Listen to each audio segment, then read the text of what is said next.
Bonjour à tous et aujourd'hui on se retrouve pour une nouvelle vidéo. Aujourd'hui on va donc débriefer la finale avant l'heure, donc Belgique-Italie. Juste avant que la vidéo commence, je compte sur toi pour t'abonner et liker. Et on va directement commencer avec le sommaire que je t'affiche, tu peux le regarder tranquillement. Et du coup on va débuter avec le contexte. Pour le contexte, pas grand chose à retenir, on a deux équipes qui sont dans une énorme confiance, franchement deux équipes qui se sont sorties haut de leur groupe, en tête en tout cas. Et en huitième de finale, ça n'a pas été facile pour les Belges, mais ils ont réussi à s'imposer finalement face aux Portugais. Et pareil pour les Italiens, ça n'a pas été facile pour eux contre l'Autriche, mais finalement ils s'en sortent bien. Pour les compositions au niveau de la Belgique, toujours ce 3-4-3, quelques petits changements offensifs avec l'apparition de Doku devant, voilà un joueur assez percutant et assez intéressant à voir, et on voulait voir un petit peu s'il est capable d'être bon avec la Belgique. Et puis voilà. Ensuite, pour l'Italie, on a exactement la même composition que contre l'Autriche, pas de Locatelli. Passons donc au fait du match. Alors pour la première période, si on devrait résumer, elle a été mouvementée, voilà, beaucoup d'intensité dès le début du match. On a l'Italie qui marque un but qui a été refusé. La Belgique rend les coups un petit peu, mais un peu moins. On a une réelle bataille au milieu de terrain, vraiment. Donc voilà, je vais vous faire assez vite. Ensuite, l'Italie va pas se décourager, va finir par mettre un beau but de Barella. Quel crochet de Barella et quelle finition encore une fois. L'Italie va enchaîner et la Belgique va encore une fois redescendre et encore une fois reculer. Et on assiste à une magnifique frappe, à un top but, un des plus beaux buts de cet Euro de la part de Insigne, qui n'est pas du tout un joueur finito et qui est un joueur juste magnifique. Ensuite, on a la Belgique qui va continuer et qui va du coup devoir répliquer et qui va obtenir un penalty, transformé par Lukaku parfaitement. Voilà. À la mi-temps, on a 2-1 en faveur de l'Italie. Donc alors, avant de passer à la deuxième période, je tiens à te préciser que là je suis un petit ok, donc si je bug un peu, c'est un petit peu normal et j'en suis extrêmement désolé. Voilà, ça commence déjà. Du coup, on va directement passer à la seconde période dans l'effet du match. Alors, malgré les assauts nombreux belges, les Italiens vont tenir et vont réussir à arracher une victoire 2-1 méritée.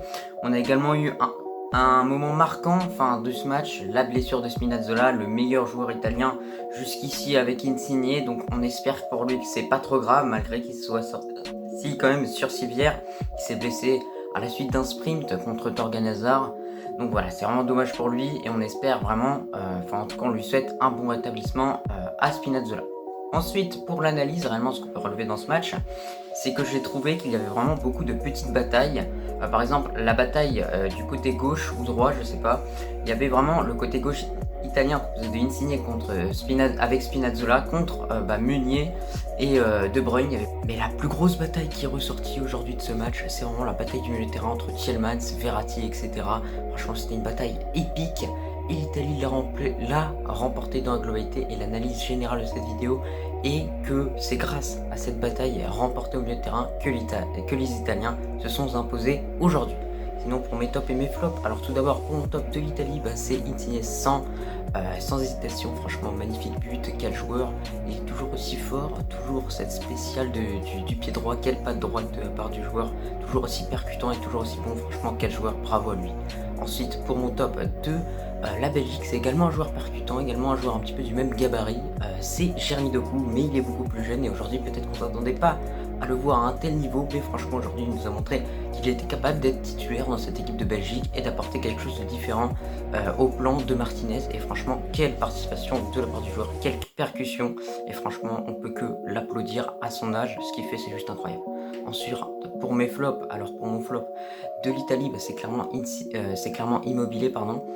Franchement, il a joué solo, il a été invisible pendant tout le match, il a beaucoup simulé et franchement, il est passé complètement à côté de son match, on va se le dire honnêtement.